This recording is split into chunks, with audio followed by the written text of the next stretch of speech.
When is DSM 8 arriving? Do you even want DSM 8? Do we even need a DSM 8 at this point? Welcome to the Raid Room. Today we're going to discuss Synology and DSM 8. They're a brand that arguably has had a few punches over the last 12 months or so, but a lot of users do follow this brand because of, frankly, its NAS software platform. And DSM 8 is now starting to enter the conversation. It was actually in the conversation last year a lot. And a lot of people kind of heard whispers that the brand was going to be doing some early reveals in 2025. Sadly, none of that arrived. Whether how much of that was to do with possible PR blips along the way and changes in marketing and sales and global marketing plans moving forward and people moving around in the company. It was kind of weird following the news over there. But real quick, right now, so straight out the gate, Eddie, do we need DSM 8? I think more people are anxious than excited about DSM 8 because based on the previous releases, every single time there is a new release, there is something removed from the compatibility or from functionality. There's always something you miss out on. In the past, when the NAS was just coming into the marketplace, they were adding things all the time to the software. But for past more than 5 years, there's been just removing something every single time. So there's nothing to be excited about rather than a new background. Well, I would say, again, I feel like I'm being very contrarian. They have added features. How many of those features people specifically asked for, I think would be a debate. I think AI console from them is one of those areas where it's a neat idea. And when it was first sort of thrown out, I think it was 2024. They first were talking about that in summer 2024, allowing you to leverage off-site AI services. And of course, the AI market has moved so fast that when they have rolled this out, most people don't want to connect their NAS system to Gemini and OpenAI and stuff. They want local. And of course, now Synology is pivoting towards that. Now, the reason I bring that up is I think DSM 8, if there is going to be new things, it's going to be further leveraging of AI on there, whether people want it or not. Sorry. Yeah, exactly, because they know they want to keep their stance. They know that their hardware is rubbish and they're never going to be able to compete with the hardware. So for that reason, they figured out, okay, if we can't have our own in-house AI solution or anything else that requires more hardware, let's link our products to third parties. So to the third-party AI in this case, and then they claim that they have the AI solution, but it's not. And for that reason, I think there's still, even though they are claiming there are some new innovation, it's not really. They're just bridging you to innovation. It's not that they did it themselves. But I think they will rock out with an in-house AI on their systems. I do think that will happen.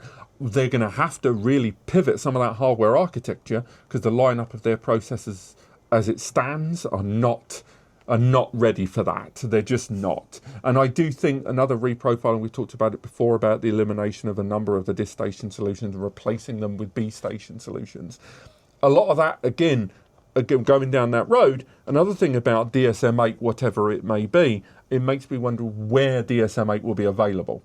Because, and we'll get on to active backup for business, we will get onto that later on, but DSM 8's availability, I think, will be a question mark as well, whether it will run concurrently against or with DSM 7.3 as it stands right now, because I don't think DSM 7.3 brought that much into the fold. It seemed to be, you can now use what hard drives you've got, and we've taken a few things out of beta. But DSM 8, not only do I think there isn't a palatable demand for it right now, and I'm sure Synology are working on DSM 8, but I don't think DSM 8 is going to be DSM with a new wallpaper. I think it will be a more restricted platform. Exactly, and more subscriptions as well, I think.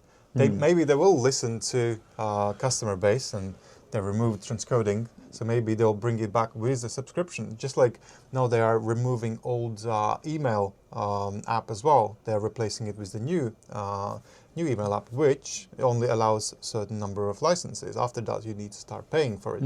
I think they'll just step into this sort of thinking more and more. Everything will become more and more subscription-based, and as you mentioned earlier, about cost of owning will increase more and more. See, I don't know how much of it will go subscription. I think I definitely think they'll stick with their, we'll give you 1 or 2 licenses, give you a little taste. This one's free, the next one isn't attitude. But I do think active backup for business will not exist in the form that it exists now in DSM-8. It will be either completely eradicated by ActiveProtect as an on-prem, on-system solution, or it will amalgamate into some new form, much like when Synology Moments was on DSM 6.2 and then Synology Photos was on DSM 7. Synology Photos actually had a reduction in features. They eventually were in there, but they didn't put them behind a paywall or any kind of subscription. But definitely the transition from Moments into Photos, from object recognition, utilization of the map functionality and stuff like that, and particularly some of the feature set of Photo Station. Christ, do you remember Photo Station, guys? I loved it. And I think when DSM-8, if and when, because DSM-8 is real, it is, but when DSM-8 rolls out, DSM-8 is going to be just a different, more limited beast. I think it's going to have almost no home focus. I think it will have the foundations there, your file management there, the same control management, the same security management, that sort of thing. But I do think DSM-8 is, if not going to be a death nail, it's going to be the final transition of Synology into what it wants to be in this platform. And that's why I'm more worried about when DSM-8 rolls out than I am in any way enthusiastic about it. Because DSM-8 is the death nail, or at least the death bell, for so many lovely features of DSM-7, I think will draw to a close. One of the things we talked about recently was that little slim, the FlashStation FS200T. They've been like a year, like it's been leaked a year ago, this little 6-bay with that Intel Celeron processor. But that's a FlashStation solution that's rocking out on SATA SSDs, a Celeron processor and 2.5 gig and a 1 gig on the rear there. That solution doesn't fit, in my mind, into this world of DSM-8. That we are, of course, let's be honest, put our hands up, it's us painting this world. But FlashStation, you think business. FlashStation, you think feature set. And when DSM-8 does roll around, the systems that are able to get DSM-8, and that is a system, by the way, that runs on SATA SSDs that at the time of recording we believe is only going to use Synology SSDs. That, I don't think Synology have abandoned that path with only using their own drives. I think they've realised they had to step back, presumably because of tremendous sales issues, we assume. But DSM-8, I do think, is going to be when the brand makes its final form into what it wants to be, and more appropriately, a lot of those home or SMB or home lab solutions will again get pushed towards home lab, pushed towards B Station, and then DSM as we know it won't exist. Yeah, it's completely... DSM will fade into DSM-8 or DSM Ultra or DSM 360 or DSM Series X or some crap, and then it will be BSM and DSM Nightmare Mode. That's what I think DSM-8 will almost certainly become. Agree? Disagree? Because remember, they've still got ActiveProtect. To be honest, yeah, exactly. DSM could stop existing as well, with BSM being in the game. BSM and then ActiveProtect. Maybe the middle is just going to die out. They are abandoning all the home market. There is nothing really much left that still attracts these people to buy their products for the home use, because as I said, you're just anxious all the time thinking like, okay, do I want to update? I think it's the most popular search term probably on Google regarding Synology. Is it safe to update to the new version? Because you really don't know what you're gonna not see anymore. Well, I mean, there's 2 points I want to make there. So number one, something we talked, and one of these things is a point we raised in a previous video about software support down the road, and we'll get to that in a bit. But another point is with Synology and DSM 7.3, one of the things that I criticised DSM 7.3 for when it was first announced, it was the first update that was a major version within DSM 7. So DSM 7, I remember when DSM 7.1.1 or DSM 7.2, these were major updates, and they were in beta for a period. A lot of these bigger updates are in beta. DSM 7.3 just happened.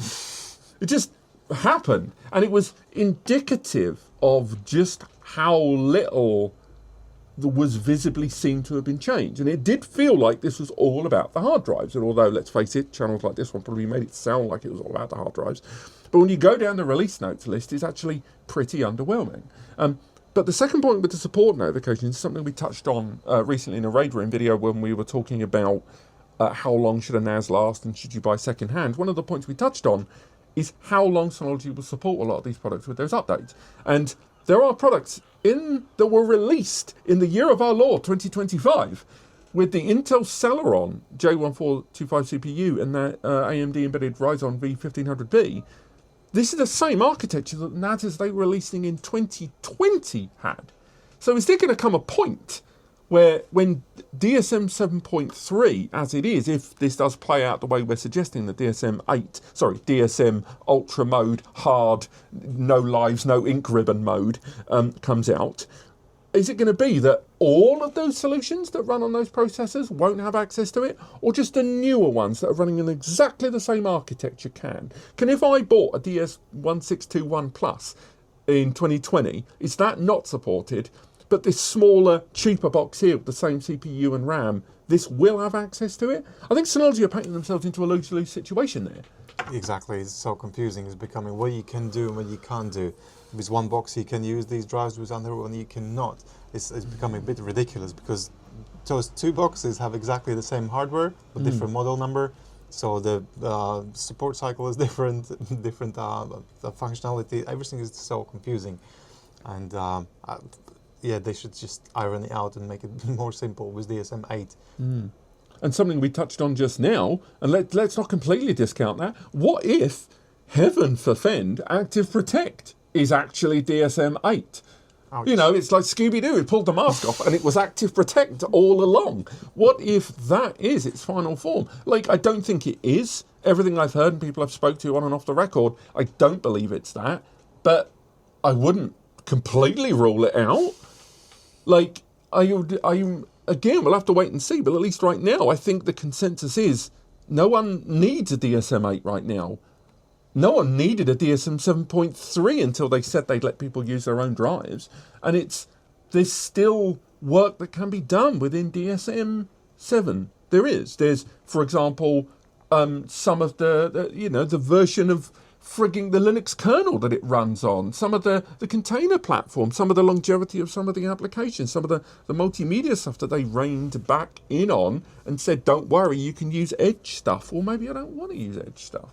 I think there's still stuff that can be easily done within 7. And also there's a lot of users, I think, that would argue 7's running just fine. 7's doing it for me. And my hardware doesn't need an 8. Because the minute you release 8, the brand ultimately is going to start reshifting its focus, its resources, its staffing, such as it is when they're not AI replaced. I'd be intrigued to know if there's anyone out there listening to this that wants DSM 8. We'll talk about it in a couple. Do any of you actually want DSM 8? Let's talk about it in the comments. But this has been the Raid Room. Thanks again for joining us, me and Eddie, today. I look forward to seeing you on the next one. But otherwise, thank you so much for watching. We'll see you next time.